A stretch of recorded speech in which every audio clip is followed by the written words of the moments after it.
with 5,884 votes in this constituency. The next, the parliamentary elect is Anthony Kenga of the PA party. Let's head over to Ganze constituency. Raila Odinga also emerged the winner in that constituency with 30,402 votes. William Ruto followed with 6,985 votes. For the women rep position, Zawadi of the PA party, Christine Zawadi managed to emerge the winner in Ganze with 18,290. Gertrude Mbeyu followed with 14,343. The current member of parliament did not secure his seat, Teddy Mombire. He lost to Tungule, who managed to secure 24,497 votes, followed by Teddy Mombire with 11,482 votes. For the governorship position, Gideon Mungaro took the lead with 14,343 votes, followed by George Kithi of the PA party with 18,000. George Kithi emerged the winner in Ganze constituency with 18,689 votes, followed by Gideon Mungaro with 14,343 votes, followed by Jumwa with 3,888 votes. For the senatorship position, we have Benjamin Kai of the PA party, who took the lead with 19,234 votes, followed by Mazayo with 14,287 votes, Carol with 3,250 votes, then Mobonje of the UDA party with 2,124 votes. The Kilifi North, before I head over to Kilifi North, in Ganze, the PA party has managed to secure several seats, including the MCA position. So this constituency, the PA popularity has been rated high, meaning the results is not a surprise from the member of parliament all through to the governor, the senator, and the women rep position. As I conclude with Kilifi North, the results have just been announced. I am just getting some of the seats position. I have the member of parliament, Owen Baya, has managed to secure his seat with 27,558 votes. Eliud Kalama of the ODM party got 19,699, and Amani Jeffo of the PA party managed to get 4,502 votes. For the governorship position, Gideon Mungaro, this is his hometown, he managed to get 31,247 votes. Aisha Juma followed with 11,369 votes. George Kithi followed with 8,940 votes. For the women rep position, Gertrude Mbeyu emerged the winner with 23,133 votes. Zawadi followed with of the PA party followed with 13,430 votes. Juliet of the UDA party finished with 10,680 votes. I'm still waiting for the senatorship results as well as the member of county assembly results. This is the final constituency to table its results at the constituency tunneling center. So, Kyoria, we have the results for the governorship position, and you can see that Gideon Mungaro is leading by around over 150,000. He is followed by Aisha Juma. It's a distant second. Also, the popularity of PA, as expected, has been zonated in some of the constituency and not throughout Kilifi County. ODM party has once again secured its win in Kilifi County, having a majority of the MCA position, the governorship, the senator, with 3 ODM member of parliament, that is Paul Katana, Harry Kombe, as well as Amina Mnyazi. In Ganze, Tungule emerged the winner of the PA party, and in Rabai also PA party also took the lead with Anthony Kenga. And the UDA party managed to secure only one seat with Owen Baya for the Kilifi North parliamentary seat. So as you can see, the ODM party has managed to secure its win once again. However, it may not be like 2017, but it's still, with the popularity of the Power Party in place, it was proving as a challenge. However, they have managed to secure its win. So we are here at the county tallying center. We are waiting for Hussein Gure to receive the results at the constituency level, continue with its tallying, and expect that any moment from now he will announce the governorship, the senatorship, the women rep position, as well as the presidential results from Kilifi County. So this is day 5, and we are hoping that we are wrapping up Kioria, and we are expecting that from here we will be proceeding to the Bomas as we await the final results of the presidential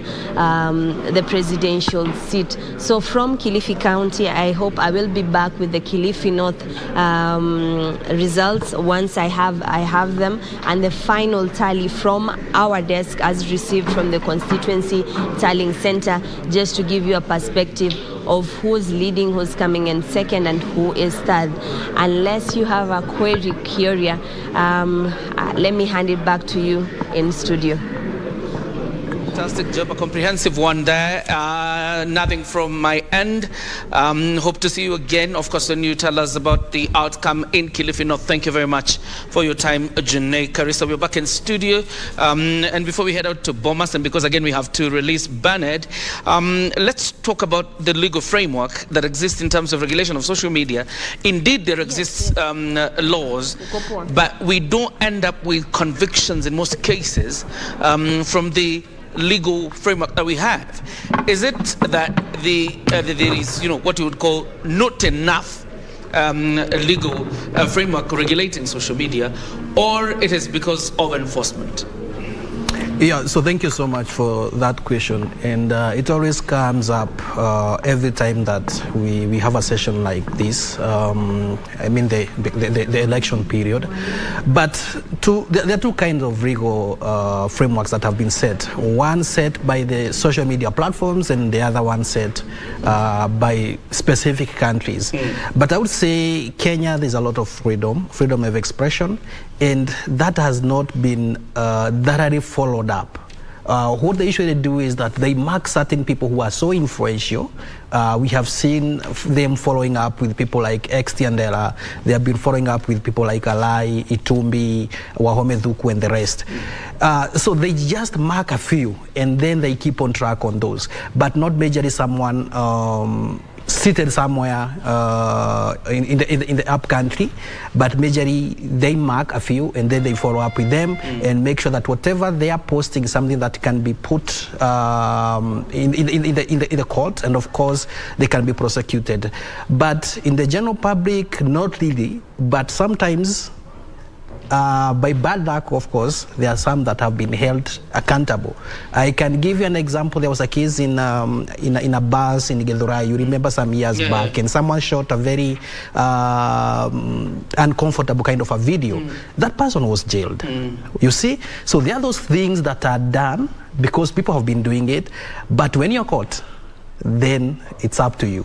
So I would just say, the laws under the country, they are specific to certain people, or maybe a kind of a trending issue, and then it end up someone like going to the jail. But in terms of social media, they are neutral, or rather it's a kind of a general law. But as I said before, that's not a human, or rather someone who flags down the post, kind of a bot. And even for advertising, for us who does advertising, there are some categories that you cannot advertise to. Like even politicians, you may not be able to promote. Some do, but you have to be very choosy with your words. Otherwise, the ad will be flagged down. That is to say, they are also following the legal framework. I mean, the Facebook and Instagram and Twitter, they're also doing that. And even things to do with health, things to do with pharmaceutical products, cosmetics, they are quite hard to promote on social. And even health, if you have to set up an ad for that, you need a certification to upload on the ads, and of course say that you are a legal doctor or practitioner in terms of the health sector. So there are those frameworks that have been put, but as I say, the local legal framework is not something that has been followed up to the latter. All right. Yeah. So particularly when you talk about the election and the misinformation happening around the outcome of this election, which is yet to be announced in any case, the fact that there's no action taken against the perpetrators of these ills, is it probably inaction from police officers, or it's simply the fear to confront freedom of expression? Yeah, and the other thing also that I've seen is there's that kind of educational skill that has not been, or rather educated to our legal frameworks. Like you have mentioned police. I know there are some of those short courses they have gone to maybe study and of course learn, but it's not something that has been deeply followed. So sometimes it becomes hard to follow those legal. Even this campaign period, or this election period, there's so much that IBC is worrying of, or rather the legal practitioners are worrying of, than what is being posted. They are more of who wins, who doesn't win, rather than following up on individual perpetrators on whatever they are posting.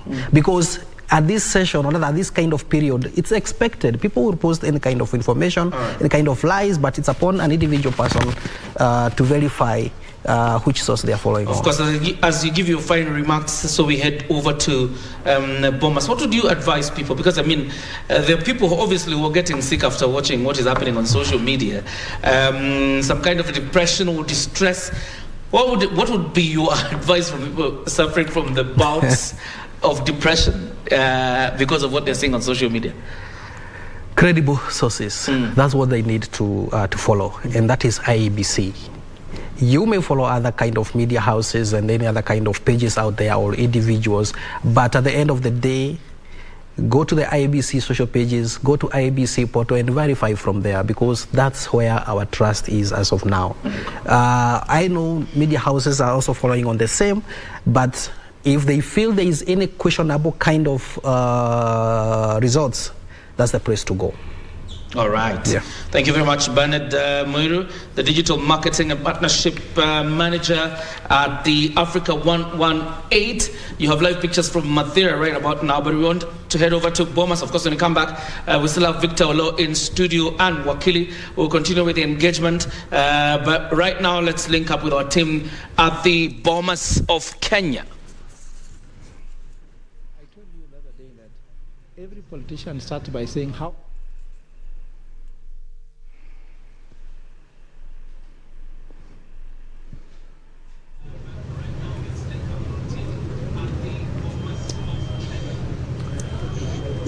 Well, thank you, John Jacob Curia there at Broadcasting House. That's right, we are here at the Bomas of Kenya, the National Tallying Center, whereby things are a bit slow at this point.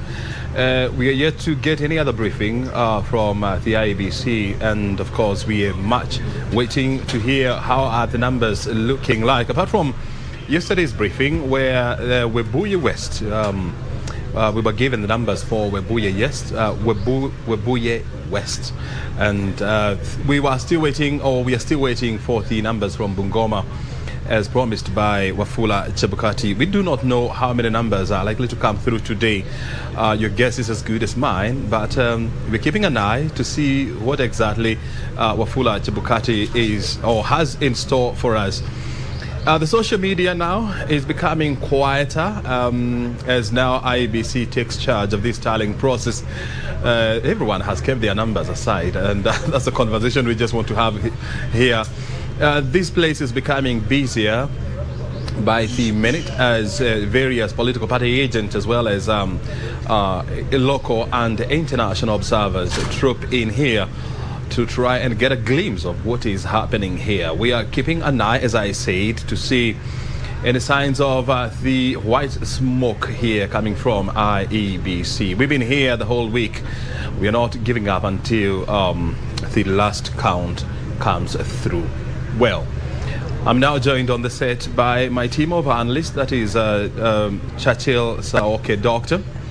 He's a public policy analyst at the Jomo Kenyatta University of Agriculture and Technology. He's been faithful to us. He's been with us and he's joining us this morning. Thank you very much indeed, Dr. Isaoke, for your time. And on his left is Dr. Fred Ogola, also another public policy analyst.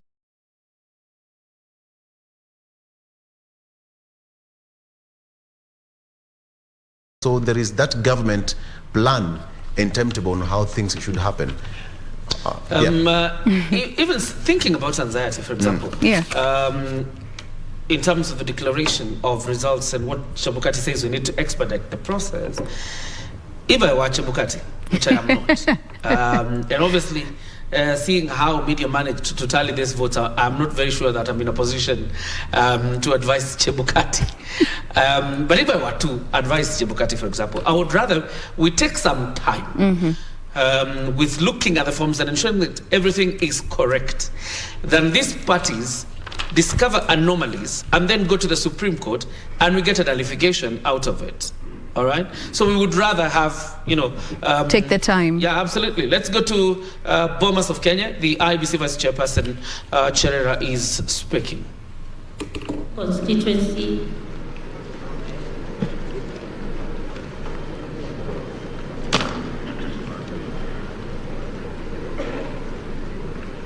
Registered voters, 95,645.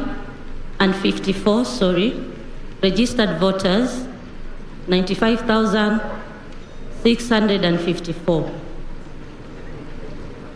Total valid votes, 60,743.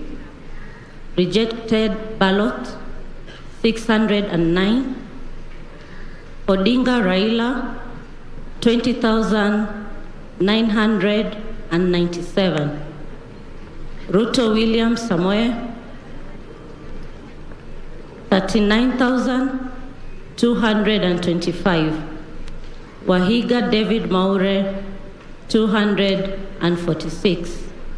Wajakoya George, 275.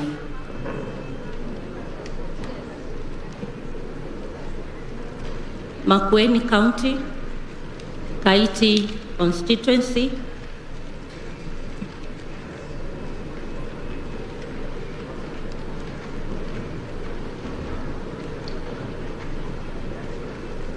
total voters in the constituency, 65,188. Total valid votes, 41,643. Rejected ballots, 228. Odinga Raila, 33,617. Ruto William, 7,659. Wahiga David Maure, 95. Wajakoya George, 272. Thank you.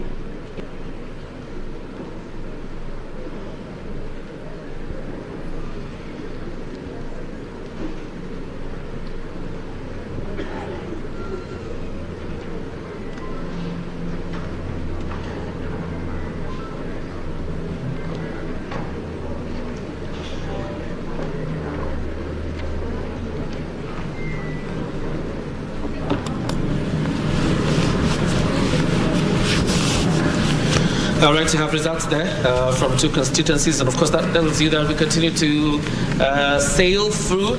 That makes like about 9 counties, if I'm not wrong. Yes, it's about 9 constituencies. We have 290 constituencies with 9.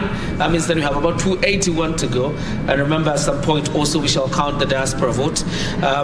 When you talk about counties in Kenya, there are 47 counties. The diaspora is regarded as a 48th county.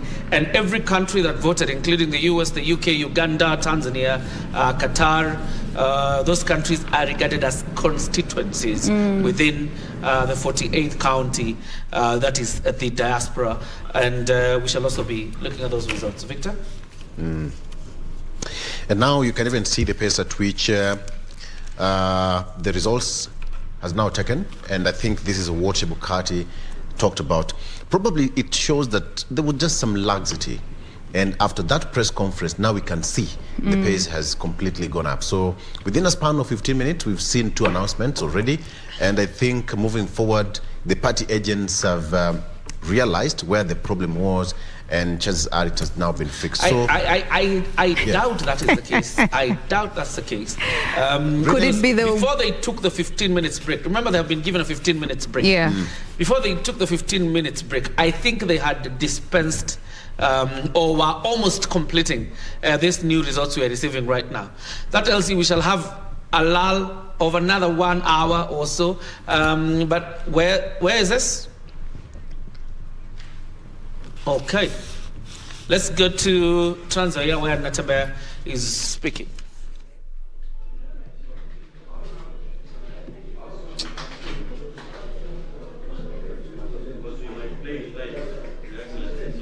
Manu, you're Mulango, please. Governor-elect George Natembeya and the former Rift Valley Regional Commissioner. And clearly he's going to be a man in charge. Even when he has won, you can see the seriousness with which his face appears. But in any case, Jenna was saying, looking at the fact that they have been given a 15 minutes break by Chebukati during that announcement, I would imagine they didn't take it almost immediately if there was something they were clearing up with. So they have cleared up with these constituencies and then handed over to the commission, obviously for announcement. So if they take the 15 minutes break as instructed by Chebukati, it looks like we'll have a lull of another probably 1 hour or 30 minutes before we can get results from other constituencies. But let's give them the benefit of doubt. Let them prove us wrong, because I mean, judging, and it's rightfully so as you're speaking, from what we have seen so far, from history, and you know, if history is anything to go by, it is meant to give you, to help you make a projection. Now we can go to Natembeya? Yes. All right. We fight all the challenges that have been tabled this county for the longest time, including very high levels of poverty, food insecurity, poor infrastructure, lack of health services, amongst many other challenges. There is an aspect that you are the supporters, your supporters also supporters, and that possibly caused disunity among the communities living in Trans Nzoia County. How do you propose to bring these people who had diverse political opinions together in moving forward the county of Trans Nzoia? My rallying call, even during campaigns, has always been to ensure that we have unity in this country. For the longest time, many communities have felt excluded from government. Of course, I appreciate the fact that my competitors and supporters, at the end of this exercise, those supporters don't have another governor. I'm going to be their governor. And therefore, I'm going to ensure that we include everybody in the government we're going to form, so that nobody feels excluded. Actually, I have that other task of ensuring that we enhance unity in this county. There are a lot of undercurrent issues that we need to address, so that we harness the potential that lies within the communities. So I'm assure everybody that for me, it's not looking back. Those who voted for me, very fast. Those who didn't vote for me, they're all mine before, and I'm going to do them as such. Kuna presenter wa Tanzania alikuwa na mouth Twitter. Health number one. You know, the health sector has basically collapsed here. Number two, of course, we want to revitalize agriculture. Trans Nzoia being known as a bread basket of Kenya. But we still have so many households that don't have food. We're going to look at even at value addition and also ensuring that farm inputs are subsidized. Then, of course, one of the key roles of the county government is about ECD. We want to ensure that we have proper infrastructure, employ teachers on permanent and pensionable terms, so that our kids, young kids, can also learn in a very good environment. Then, of course, generally improving even our town. Kitale is almost like a dead place. We want to revitalize it, provide good and conducive environment, even for investors to come in. Those are the very, very quick ways that we're going to embark and start. People start seeing results within the first 90 days. During this campaign period, we saw a lot of tension, even in terms of the outcome and which delayed the announcement of the results. And then now there is this position of the president and it's as well causing a lot of chaos. What is your call to the residents of Trans Nzoia? Want them to maintain peace. Whoever wins at the national level is still a Kenyan. It's our son. We just need to appreciate that. And that democracy is a competitive process. We must have winners and losers. It's for the winners to embrace those who have lost. I want our people in Trans Nzoia to focus more on our county and not what's happening at the national level, so we don't have unnecessary tension. Of course, during the campaign, the governor-elect for Trans Nzoia County, that is George Natembeya, elected on a DAP Kenya Party, a DAP Kenya Party. That is the new governor for Trans Nzoia County. Of course, fielding questions there from journalists regarding his win. We shall keep shuffling between studio, the field, and the Bomas of Kenya, which is the nerve center of the elections and the national tallying center of the presidential election. But Victor was saying, if I were Chebukati, for example, I think I would allow the agents of presidential candidates who have any doubt about any form to deal with it first, is so that you eliminate the possibility of them going to the Supreme Court and having a nullification, because you would rather deal with any doubts in this form at this point rather than say no forensic audits.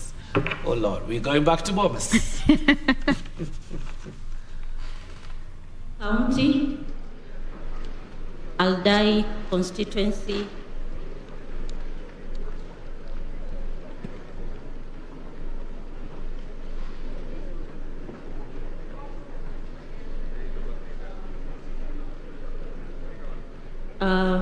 total voters in the constituency, 78,005. Total valid votes, 58,506. Rejected ballots, 279. Odinga Raila, 6,919. Ruto William Samoe, 51,402. Waiga David Maure, 60. Wajakoya George, 125.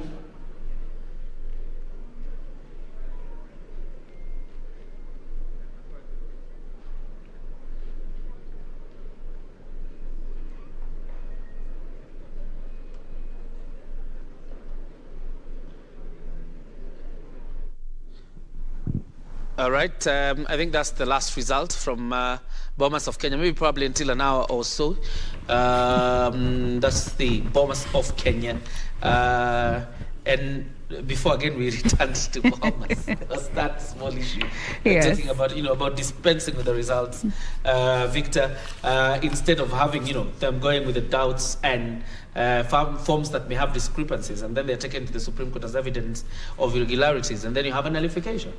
But do you think we will get to that time where there won't be anyone who will not file a petition post the election results? There will always be a petition. The problem is, much as all this, if you breathe life to a petition, for example, through non-clearance of these doubts around the results, you're breathing life to that petition. But dealing with it and ensuring that probably everybody is satisfied before announcing the results, which may not happen in 2 hours, obviously. At some point, people have got to move on. But 15 minutes, okay. It's Chebukati's wisdom, and he's the man in charge. So that is it. Heavy is the head that carries the crown. All right, so we await more feedback as and when we get any updates from the Bomas of Kenya. We will be sure to link up with them, get you the latest, just to ensure that we are keeping you in line with the conversation as we are having it here in studio and also at the Bomas of Kenya. Victor. Alfred Ganga Mutua, the governor for Machakos County, and Amason Jeffa Kingi, the governor for Kilifi County. Both of them are principals in the Kenya Kwanza Alliance, meaning they're here probably on behalf of the alliance, supporting the Deputy President, William Ruto. And of course, you can see them there. I don't know whether they're on the ground or they're looking from the periphery, whether they've been allowed access to the ground. But then, Kyori, if you look at the way Jeff Kingi has dressed, and he comes from the coastal town of Mombasa, which is very hot and humid, you see him dressed like that, you can imagine how cold it is at the Bomas of Kenya. Okay, two things. Yes. The general weather in Nairobi, and now the general environment inside the Uchaguzi Hall. Yeah. You can imagine, first of all, Nairobi is cold. Yes. Bomas is colder. Following the results we have been seeing for the last 2 days, and what we are seeing again today, the mood is hot. In Bomas, it's getting hotter. It's getting hotter, but you're dressed. You would say it's quite a contradiction of sorts. It's cold. Bomas generally is cold. It's around Karen, and it's in between, some kind of a forest, and you're also enclosed in that environment. You have pressure. Can I say the pressure has dropped or has gone so high? Because for you to dress like that, it means that... I don't think the pressure has dropped, because when you consider how many Kenyans are outside running about their business, going about their day activities, the number is quite low. So many Kenyans are at home, glued to their TVs, waiting for these updates. And most of them are just waiting for the results to be named, and especially that of the president, so that they feel like, okay, now we can go back to normal, But for now, pressure on IEBC to actually ensure that they deliver the credible and transparent election that they promised Kenyans. There are those who think if we go at this rate, particularly the rate from yesterday night, because from the results they announced about Wajir West, we have had the first update at around 12, right? It was around 12. Yes. There are those who say if we continued with that pace, probably Christmas would have found us a Bomas of Kenya. And probably the urgency with which Chebukati is saying we must deal with these things. But very quickly, if we could just take some of the results that were announced today by Chebukati India constituency in Kirinyaga County. Total registered voters 69,743, valid votes 48,548, rejected 346. Raila Odinga got 6,872, William Ruto 41,233, Mwaura Wahiga 151 votes, Wajakoya 232. Gatundu South in Kiambu, the total registered voters is 79,860, valid votes 54,536, rejected 475. Raila Odinga got 12,290. Ruto got 41,712. Mwaure got 223. Wajakoya 311. In Iata, Machakos County, total registered voters is 82,446. Valid votes were 49,062. Rejected votes 402. Raila Odinga got 38,225. Ruto got 10,391, Mwaura Wahiga 121, Wajakoya 325. In Ainab Koi, Uasin Gishu County, total number of registered voters 62,611, valid votes 44,102, rejected votes were 265. Raila got 8,620. Ruto got 35,401. Mwaura Wahiga 51. Wajakoya 90 votes. There has also been an update on the votes in Moi Ben constituency in Uasin Gishu County. The registered voters being 77,877. Valid votes were 56,502. Rejected ballots were about 354. Then you have Raila getting 6,772, Ruto getting 49,625, Wahiga Mwaura 54, Wajakoya 51. Nandi Hills in Nandi constituency, registered voters 47,910, valid votes 41,864. Rejected ballot papers 229. Raila Odinga gets 3,471. Ruto 38,308. Wahiga Mwaure 40, and Wajakoya got 45. Gilgil constituency in Nakuru County, registered voters are about 95,654. Valid votes were 60,743. Rejected ballots 609. Raila got 20,997. Ruto got 39,225. Wahiga Maure got 246, Wajakoya got 275. In Kaiti, constituency of Makueni County, registered voters were 65,188, valid votes 41,643, rejected ballots 228, Raila got 33,617, Ruto got 7,659, Wahiga Maure 95, while Wajakoya got 272. To finish off with the results that have been announced today, so far by the IEBC, Aldai constituency in Nandi County. Total registered voters 78,005, valid votes 58,506, rejected votes 279. Raila got 6,919, Ruto got 51,402, Maure 60, Wajakoya 125. Now we run over to Harambee House, but okay, we'll head there in a few. But I can see at least the PS for Foreign Affairs is there. That is Ambassador Macharia Kamau, who is the PS for Foreign Affairs. And several other people there, senior government officials, of course, and we'll see who emerges from that door any minute from now. But we are live from Harambee House. Looking at these results, Jane, as announced by the IEBC, the total number of registered voters vis-a-vis the number of people who came out to vote tells you it's a quite number of people who avoided this exercise completely. Again, and just looking at how historic these elections will be. Number one, looking at the voter turnout. Number two, looking at the thorough process that IEBC has undertaken. When they were telling us they're preparing for these general elections, we can clearly see that's what they meant. And number three, I've actually just seen a tweet of somebody saying that this year the elections were designed to be slow deliberately to ensure that transparency is at the center of this conversation. And much as the numbers were not as was expected by both the IEBC and even us, the general population and the media fraternity, we still await to see the final numbers as it will be verified and announced by the chair, that is Wafula Chebukati. Victor.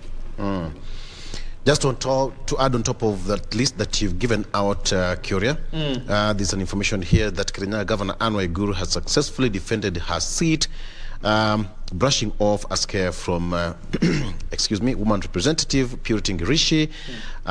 Provisional results at the conclusion of tallying in Mwea constituency show that Waiguru has garnered 113,088 votes against Purity Ngirishi 109,433, bringing to a close. All right, let's head over to Harambee House. This is the head of public service, Joseph Kinyua. Let's hear what he has to say. Probably this could be the assumption to office committee.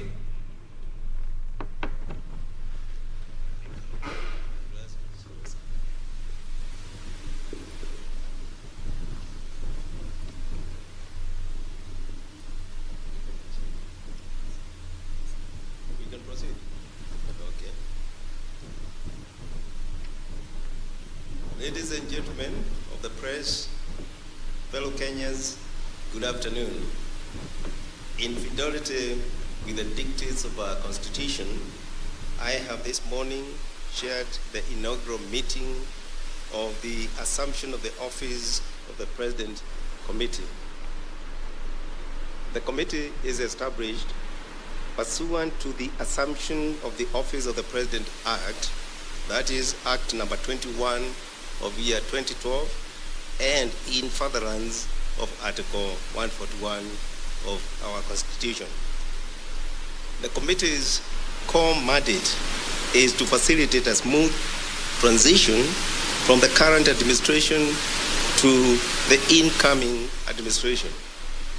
Substantively, the mandate of the committee will be triggered once the Independent Electoral and Boundaries Commission formally announces the results of the 9th August 2022 presidential election and declares a president-elect.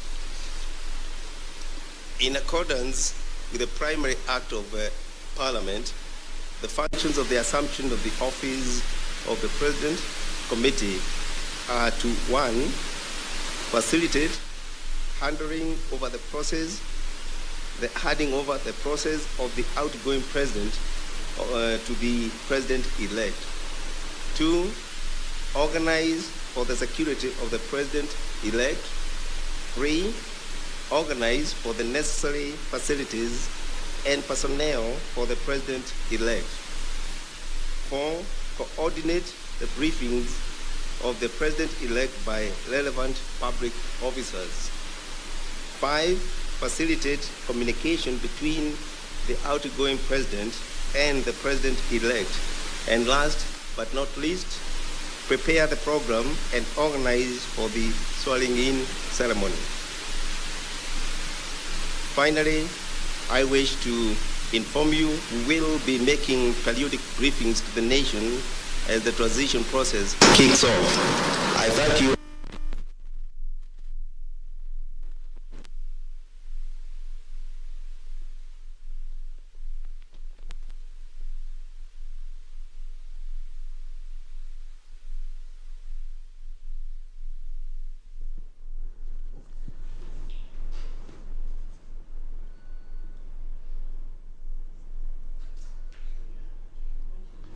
All right, that's the assumption of office of President Committee chaired by the Head of Public Service, Joseph Akinwa, and of course flanked there by senior government officials, including the Chief of Defense Forces, Robert Kariuki Kibochi, and you will also see the likes of PS Interior, Karanja Kibicho, the PS for Foreign Affairs, the PS for the Ministry of Treasury. You also have the Inspector General of Police, Hilary Mutiambai, amongst other government officials really that form the committee that takes over the mandate of ensuring that the new president or the president-elect settles in, and part of it being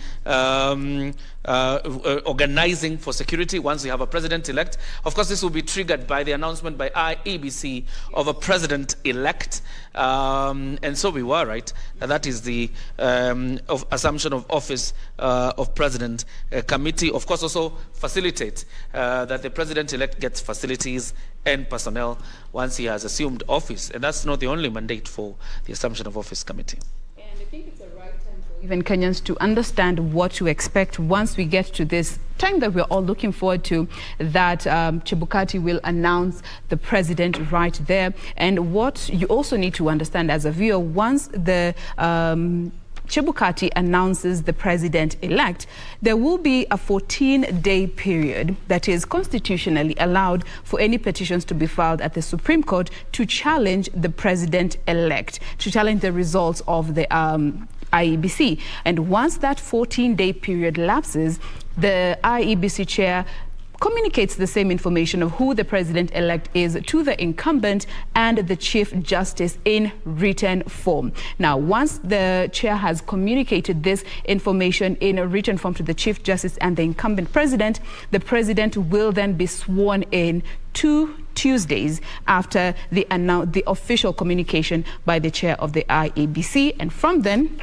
they assume office as the president, and they will no longer be referred to as president-elect, but as the president. That is generally how things are supposed to be. A petition that is filed at the Supreme Court within this 14-day period. The Supreme Court will take their time to go through all the petitions, and once they reach a decision that consequently terms the president-elect win as valid, the president will be sworn in the following Tuesday from the delivery of that particular verdict, supporting or rather terming his election as valid. So that is what you need to know in regards to assumption of office of the president, from being sworn in to them stepping into acting, or rather stepping into the space of the president once sworn in.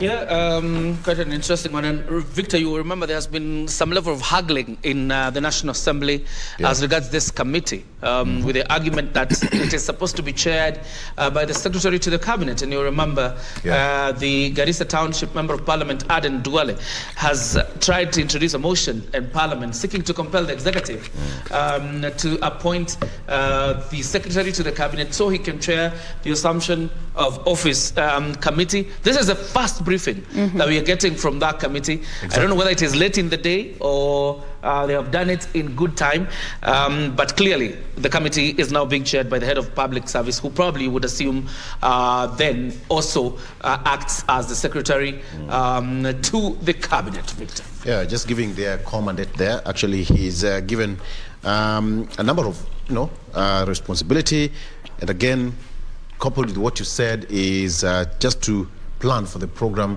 for that particular event and facilitate communication between the outgoing and the incoming head of state. But as you correctly put it, he said that will only commence once and should be triggered by the final outcome of the general election. And they said probably this is the first one, as you correctly put it, and we are likely to see or whether they'll have another press briefing, or could be the last one, now that he's already outlined their commandate, how it's going to be.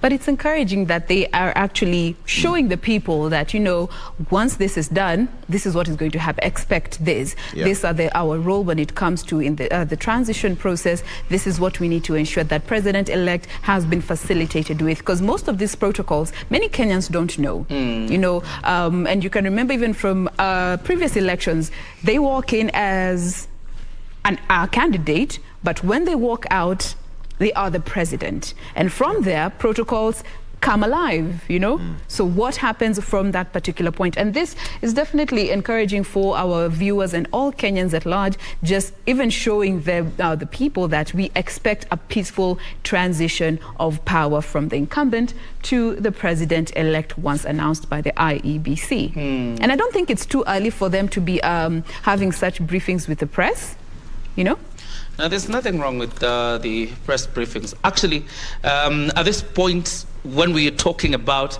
the transition from one president to another, and clearly the Assumption of Office Committee of the President is quite in charge, Victor. There's another conversation that ought to happen, because there will be succession in counties, either from a governor who was seeking a second term and was failed, or a governor who has served 2 terms and is assuming office. And it would be interesting probably in the coming days. We will talk to the Intergovernmental Relations Technical Committee, because on the handover of assets and liabilities to the incoming administration, it doesn't appear really like there's a good inventory that is ever taken. So you end up having a situation where even property that is supposed to be in the hands of government ends up in people's pockets, or ends up being in private hands. And we have seen that happen a lot in counties. So in the coming days, probably we need to also engage the Intergovernmental Relations Technical Committee to tell us the process of handing over of government from one governor to the next administration. And you can imagine now the international community is so focused on Kenya. I mean, our brothers and sisters across the border in Uganda, following this conversation live in Tanzania as well, just seeing how Kenya, and even just yesterday we were having this conversation, how Kenya has set the bar high. And the question will be, can we maintain this standard of having general elections moving forward? And 2027 will be the ultimate test. I don't think there's any room for going any down further. We cannot. The commission that comes after Chebukati, because obviously Chebukati will exit after the end of this election probably, because he has to have 2 election cycles.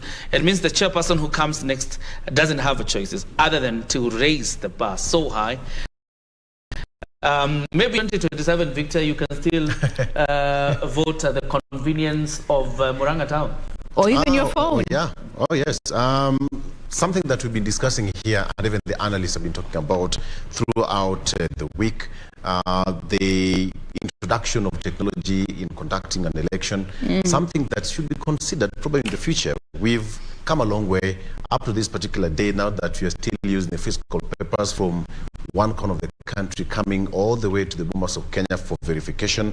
Something can be done with an example given one of the biggest telecommunication companies here in Kenya, that their level of security that you can't hack, their servers, their websites, it's something that can also be copied. But the level of trust also came into the picture that as a nation we are still lagging behind. That is why the issue of technology in conducting an election in this country is something that can, should also be looked into. I don't know whether we'll be ready for that in 2022, or we will slightly upgrade the KIMS kit to a different level, but not online. But we need to understand the weight that comes with managing a general elections. Yes. The general elections, rather, because we can see IEBC made the results public. You go ahead, tally your own numbers, and tell us if you're able to keep up. Yeah. You see? So getting to a time where all this can be done over a gadget, I think will be phenomenal and revolutionary for our country. But of course, looking at these teething problems that we are still having with technology, it should be time to learn some lessons. And probably then, if the grace of tallying votes will still exist, if that window will still exist for the media, we probably have an opportunity to do things better than we have this time. And I think we have received quite a number of beatings this time. Well, lessons have been learned. Lessons have been learned and carried on. The hard way. Victor clearly doesn't want to comment today. I mean, it's definitely not an easy process. The admission that the media generally was ill prepared for this is something we must admit, and boldly so. And we have obviously lessons to learn. The next time we shall have a consortium probably. Yes. And do this better. But we definitely don't step down from our mandate to ensure that we are bringing you verified information, much as we were having our own tallying as individual broadcasting house. We're still at the forefront, and especially as KBC Channel 1, with reporters all over the country bringing you real-time updates as and when they are verified by the Commission, and we confidently share with you this information right here on KBC Channel 1 as Kenya continues to decide.